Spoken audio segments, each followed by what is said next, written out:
حضرت علی بن ابی طالب رضی اللہ عنہ کہتے ہیں کہ رسول اللہ صلی اللہ علیہ وسلم نے فرمایا، اللہ تبارک و تعالیٰ کہتا ہے، روزہ میرے لیے ہے اور میں ہی اس کا بدلہ دوں گا، اور روزہ دار کے لیے دو خوشیاں ہیں، ایک جس وقت وہ روزہ کھولتا ہے اور دوسری جس وقت وہ اپنے رب سے ملے گا۔ اور قسم ہے اس ذات کی جس کے ہاتھ میں میری جان ہے، روزے دار کے منہ کی بو اللہ کے نزدیک مشک کی بو سے بھی زیادہ پاکیزہ ہے۔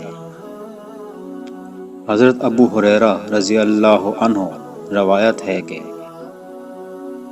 رسول اللہ صلی اللہ علیہ وسلم نے ارشاد فرمایا، جو آدمی روزے کی حالت میں بھول جائے اور کھا پی لے تو اسے چاہیے کہ وہ اپنا روزہ پورا کرے، کیونکہ اس کو یہ اللہ نے کھلایا اور پلایا ہے۔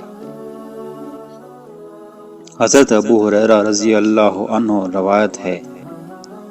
کہ رسول اللہ صلی اللہ علیہ وسلم نے فرمایا کہ ہر نبی کے لیے ایک دعا ہوتی ہے جو ضرور قبول کی جاتی ہے، تو ہر نبی نے جلدی کی کہ اپنی اس دعا کو مانگ لیا ہے،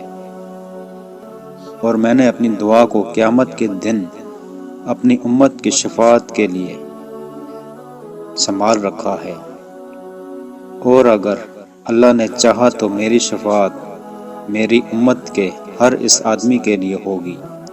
جو اس حال میں مر گیا کہ اس نے اللہ کے ساتھ کسی کو شریک نہیں ٹھہرایا ہو۔